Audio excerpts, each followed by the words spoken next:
Hey, Being at Work listeners, welcome back to another episode. It's such a good one today, and I'm so grateful to be able to highlight our guest and her great story. On this show, we talk about navigating the variety of human challenges in the workplace, hence being at work. So I very much appreciate this conversation that we're going to have because we can all relate to those feelings of not fitting in, feeling like, what in the world am I doing? And today's guest has some helpful thoughts for how to navigate and lead through those very human moments. Dayna Perry is the Chief People Officer at Conga, a global business that provides scalable revenue lifecycle management solutions. But what you really need to know about Dayna is how she influences and leads, even when she's having those feelings of not fitting in, those imposter thoughts that we can all relate to. So listen in as Dayna shares 3 specific strategies for putting yourself out there wherever you are. Dayna Perry, welcome to the show. Thanks, Andrea.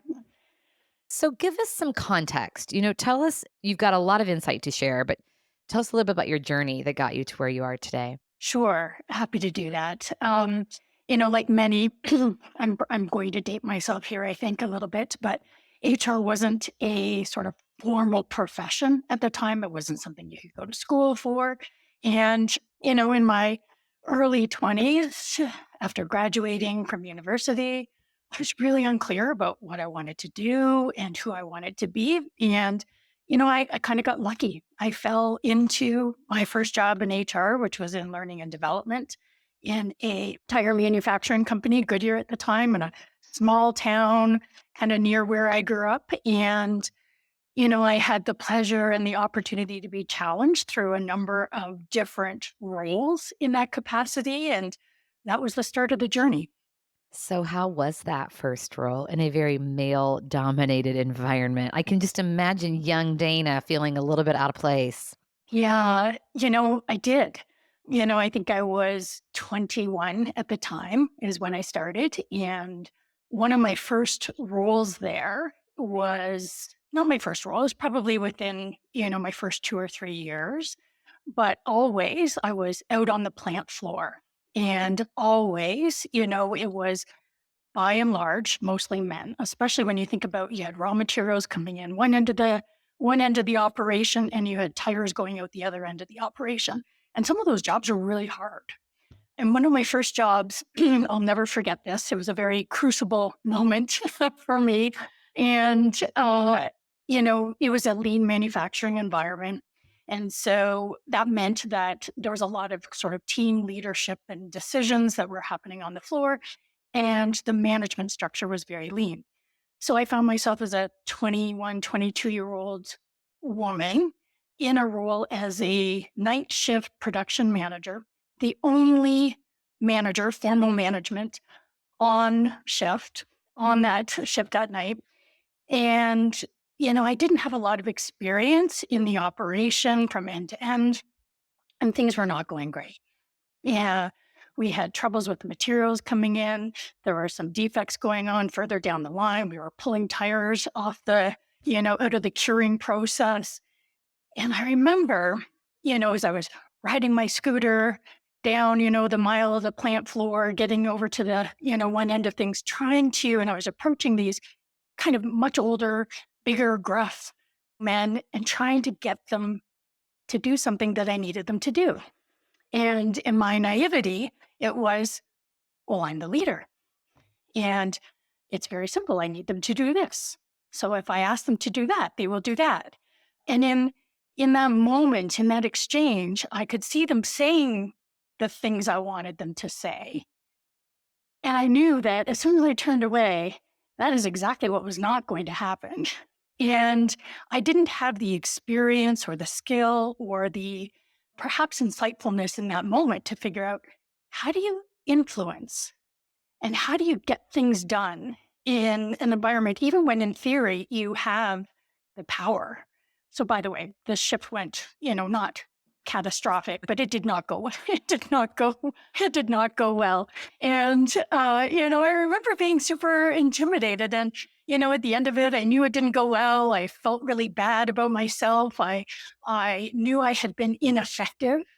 And, and as if I'm feeling sorry for myself, I remember calling up my father at the time and basically trying to get some validation that, what I had done was okay. And yeah, so that it was really understandable. And, basically, I got my father's words around suck it up, buttercup, which was his way of tough love. And was basically dust yourself off, figure it out, get back out there. And obviously, since then, a lot has changed and there's a lot more you can bring to the party. But that was a really crucible moment for me, developing as a leader, developing as a female leader in many sort of industries where very often I'm either an only or a very few of. You know what I so love about that story? I love that I can see you on that scooter in that giant plant, little 21-year-old Dana. But I love that you asked yourself, how do I influence? You recognize that the mindset you had around leadership, I'm the leader, they should just do what I ask. But all of a sudden you had to shift that to what leadership really is. How do I influence? And what an empowering question, because I suspect that that led you to like reach out to your dad, trusted advisors, and really think about, because you could have just been pissed and said, like, this isn't for me and walked away. But then you wouldn't have learned all these valuable lessons. Yeah. I mean, if there's one thing I sort of learned and, sort of early on, I've always played competitive sports and I was working since the time I was 11. I've got grit. I've learned a little bit of grit and resilience. Don't love the feeling of failure, and I'm not a quitter. But also, it was tough. I think the things I've learned since is you don't get to be a leader just because of the position you hold. I wasn't a leader that day. In theory, I was the leader, but I wasn't acting like a leader.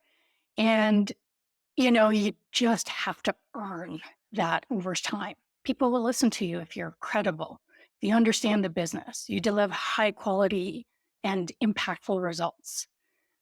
But to do those things, there just simply aren't any shortcuts. Yeah.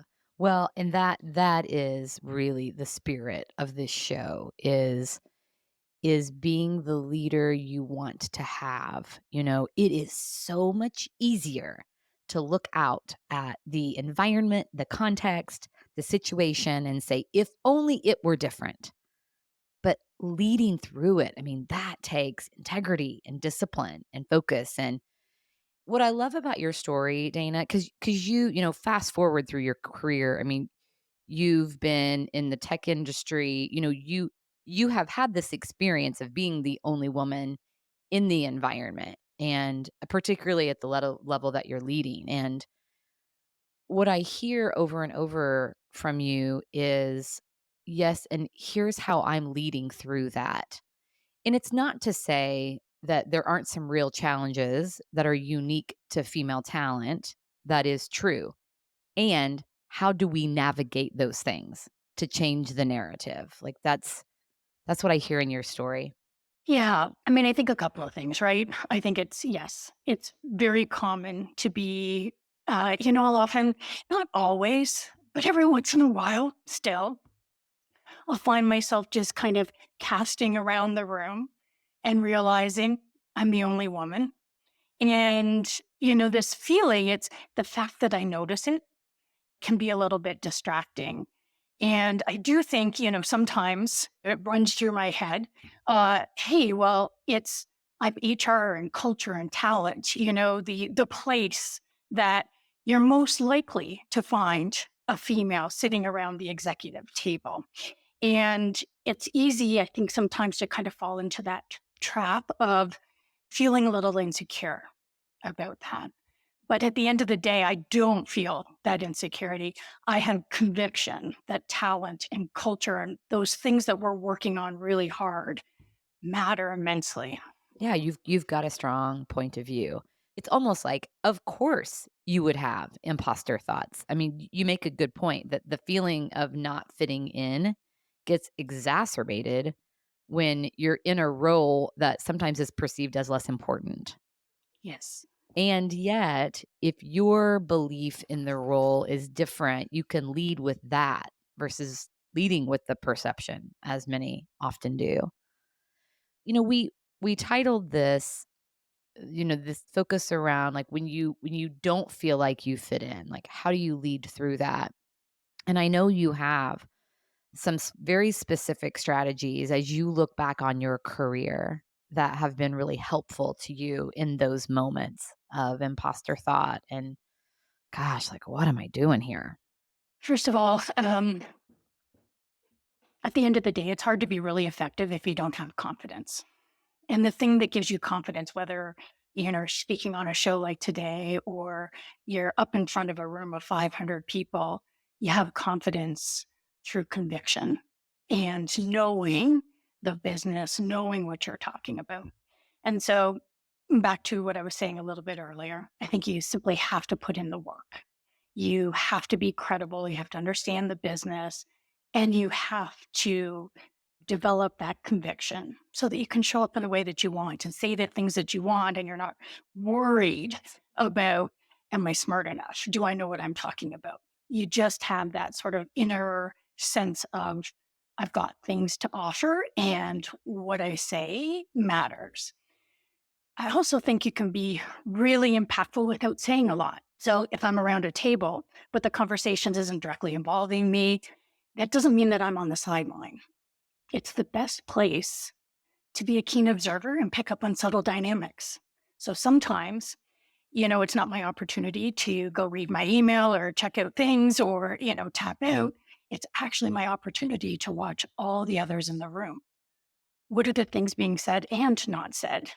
Potentially steering the conversation with the insertion of a good question, pivots the line of thinking. Sometimes there's heated discussion, and I can help by identifying common ground. And sometimes it's even taking a carefully chosen follow up conversation that can have a lot of impact with a particular individual that might be, sort of operating with their limbic brain in any given moment. Yeah. Okay. So both of those so important. So you have to put in the work. I really love the quote, the thing that gives you confidence is conviction.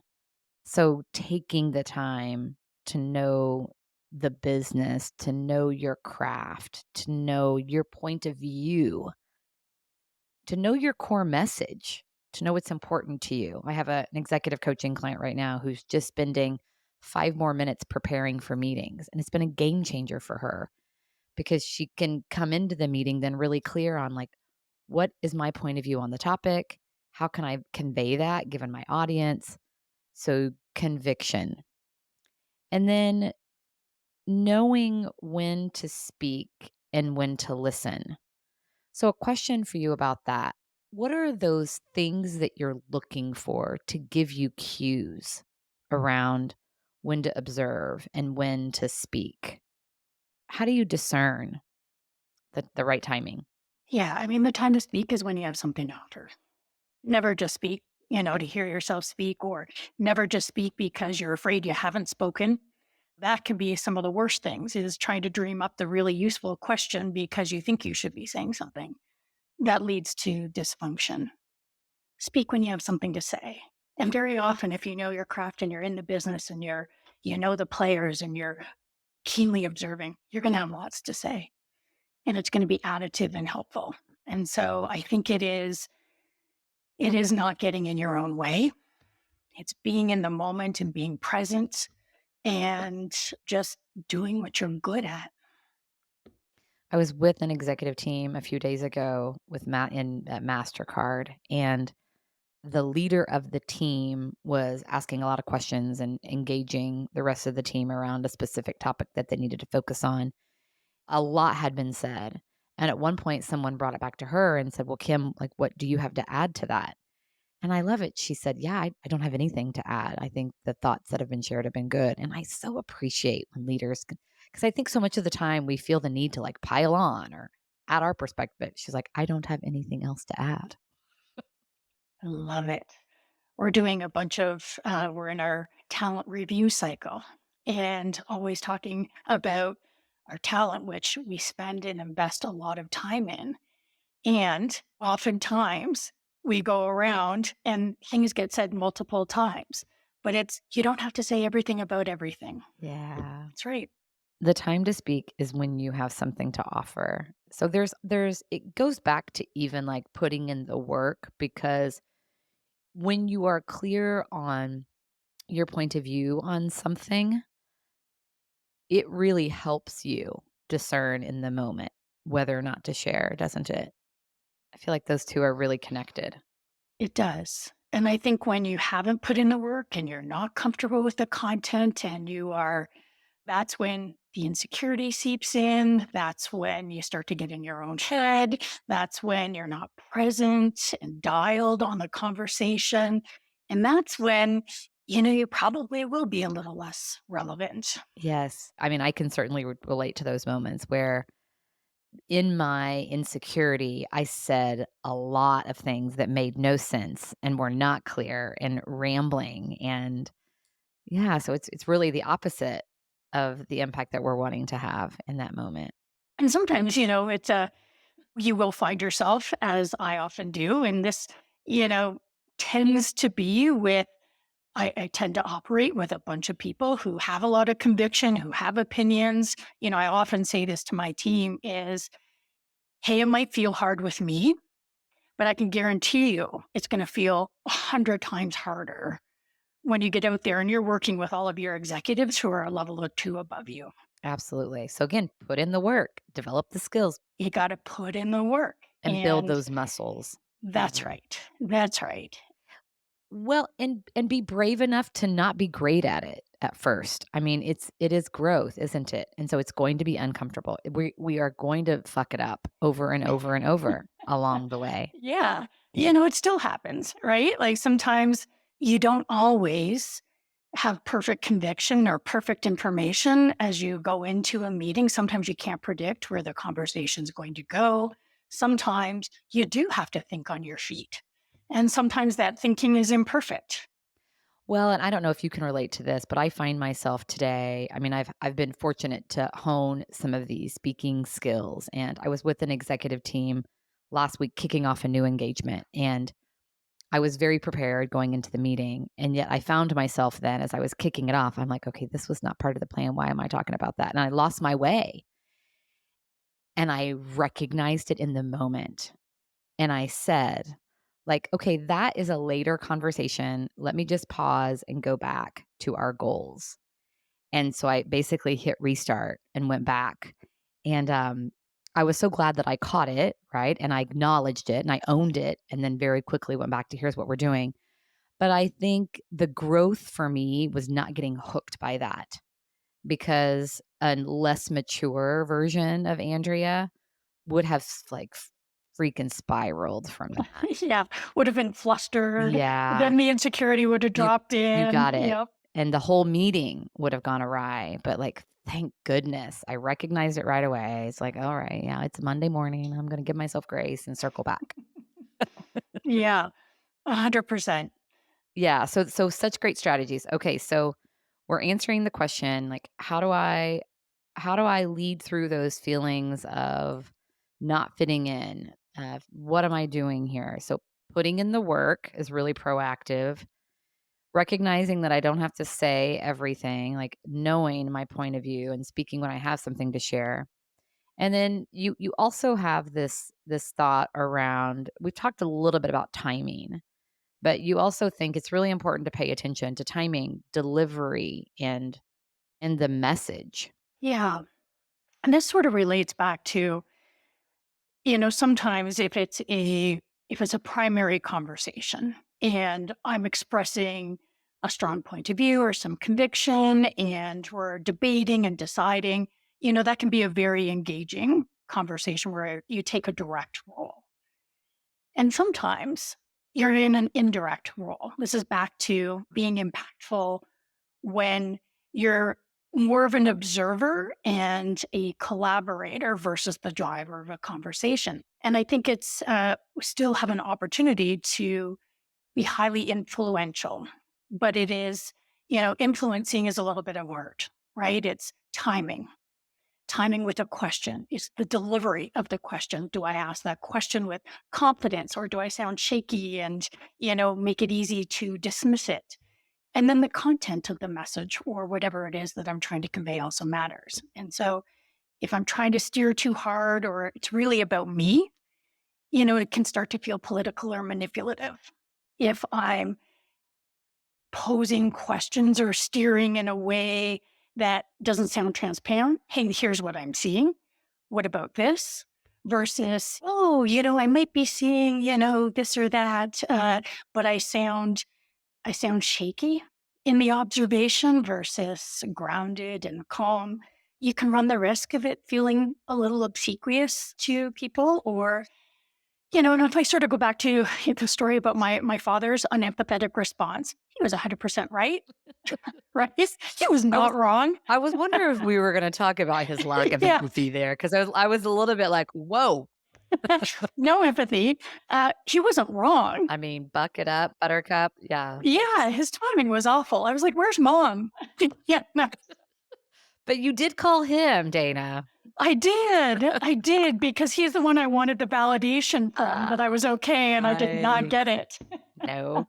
Yeah, it's a very good point. Timing matters, doesn't it? And so very mindful, isn't it? You're paying attention not only to what's happening within you, but the dynamics. It's like I think of it kind of like as this dance that's going on. And is the time right for that move? Is the time right for me to be dipped or should I be doing something else right now? One of my favorite questions now that I've learned over some course of time, especially when you can tell that someone is carrying a little bit of something. There's some emotion, there's something going on for them. The question that I will always ask is, what are you worried about? And what is the thing that has you concerned? And oftentimes, whatever it is that they're conveying, that's not the real thing. They'll then take it down a layer or two and distill it into the kernel of the thing that they're worried about. And it's like, okay, you're worried about that. Great. What about this or that? And it really helps kind of take the conversation in a helpful way. Yeah, and it makes it personal also. It really points them back to what's going on within them. So, building off of your dad's lack of empathy, I want to talk about vulnerability. Vulnerability has been such a hot topic for the last few years, and we know the value of vulnerability based leadership. And I'm curious as we think about these strategies, feeling like I don't fit in is a very vulnerable place to be, isn't it? And these strategies are helpful ways to navigate that. Like, if I'm clear on my point of view, if I've done the work, that's certainly going to help. If I'm paying attention to speaking when I have something to offer, that's certainly going to help. If I'm paying attention to timing, delivery, message, certainly going to help. But what about like the feeling of vulnerability? Do I acknowledge that? Did you talk to your mom in your vulnerable moment? Is it I sure is it did. okay if we don't get the support we need? Like, where does vulnerability fit in to these strategies? I think it depends. I think it's really hard to be a successful human without a village of some sort, right? And sometimes that village is your mom. Sometimes that village is, your close friends. Sometimes that village is your team because they really understand what's going on in the workplace. Sometimes it's even your boss, depending on the relationship that you have with them. So I think it depends. But I do think, and this is, by the way, vulnerability based leadership is something that we talk about a lot at Conga. We've embedded it in all of our leadership programming and we try to practice it. It's a hard thing to practice, especially in the workplace, especially when you're an executive in the workplace. We have this perception that we are Why? expected to know everything. Okay. I was just going to ask, why is vulnerability so hard, particularly for executives? I think it's because, we know that we're expected to model the way. We know that people will cue off of what they're seeing from us. Do I show up happy and energized and a smile on my face and positive and digging in? And do I have the answers? And can I guide amidst ambiguity? So we feel a lot of pressure, even when the ambiguity might be really ambiguous. It might be really hard. I might not know. And so we have this sense of, I got to show up. I got to do the things and it's actually super grounding for everyone if you can say, hey, I don't really know. This is really hard for us. I personally am struggling with this a little bit. Here's how I'm thinking about it. It's helpful. It's also not always easy. Yeah, because it's real. And so, yeah, I can think of moments when I was feeling left out, not included, and when I acknowledge that out loud, it is helpful. How do you discern, like, when to acknowledge your vulnerability and when not to do that? Because I can also think of situations where, gosh, that doesn't feel safe to do that. Yeah. I think this is a little bit back to kind of picking your village. Which part of the village am I going to leverage at any point in time? What I've learned, and this is a work in progress for me, Andrea. My evergreen thing to work on is patience. And so I know that when I'm under stress, when things are high pressure, patience for me is the thing that's going to go first. I'm going to show up with my team intense. Where's the bar? Are we getting things done?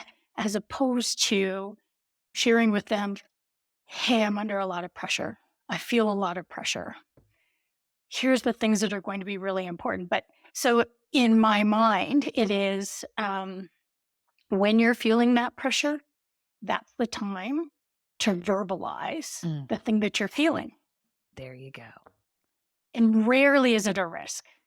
Well, and you said it is like the evergreen thing for you. I mean, what a great way to honor our growth points. Just name them, say them out loud. And back to your point a minute ago, Dana, about modeling the way as a form of influence, think about the message that that sends to everyone else. Like, oh, wow, Dana just acknowledged like something that she's working on.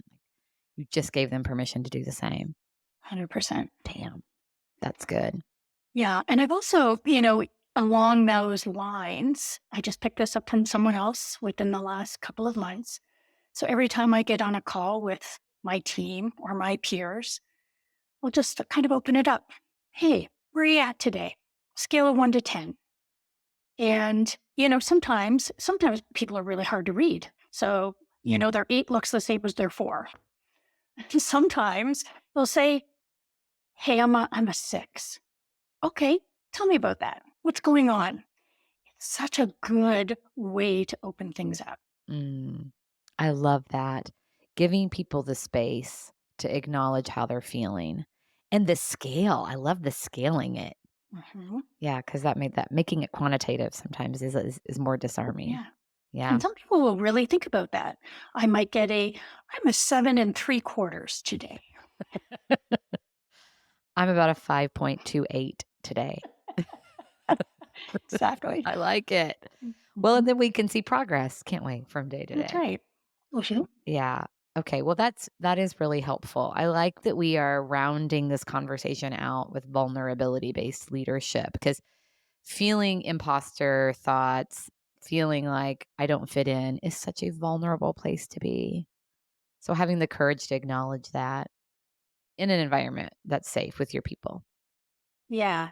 And we're always embarking on things that we don't know. We're always embarking into a space that we haven't really done before, learning new things, maybe a new job. And those are the places where you don't get to rely on just knowing the topics, like the back. So that's where, you sort of find yourself in this. I've got a little bit of limbic emotional response going on because I don't feel like I fit in. I might not know my stuff and I need to impress. and and so you're trying to find your way. Well, and that's where it goes back to conviction, doesn't it? Because I found myself in a speaking engagement the other day, had not planned on it, but started talking about something I've just recently uncovered. And so I said, like, this is new, but I feel so passionate about this and I cannot wait to go deeper. But here's what I think of it now, So it's like owning where you are. 100%. I suspect there'll be a day when I can speak like really intelligently about that topic, but right now it's just all heart. And so Yeah. I just led with that. Yeah. Well, and I think that leads to something else that's super important, right? Which is curiosity. Curiosity is which leads to learning, which leads to conviction, which leads to all the things. All the things. It's all connected. Dayna Perry, I'm so glad you're doing the work that you're doing at Conga and in the world. Like, just what an incredible human you are. I love what I do. Super grateful for the team that I get to do it with. It's obvious. It is obvious. So, you have highlighted for us today strategies for navigating those very wonky moments when we're feeling like we don't fit in. And so, I'm walking away. I think my big takeaway, I loved everything we talked about, but the two big takeaways for me are the conviction to do the work, like naming my point of view, knowing what my point of view is on a topic, and then paying attention to the timing, the right time for me to share that versus listen and ask questions. So, no doubt will resonate, and our listeners are going to want to connect with you, Dayna. So, if people want to connect with you, where will they find Dayna Perry? Well, I would love to connect with them, and you can find me on LinkedIn. Awesome. Thank you, my friend. I appreciate you. Thank you, Andrea. My pleasure. Thank you for joining us for this episode. Please subscribe wherever you listen to your podcast to never miss a Being at Work story.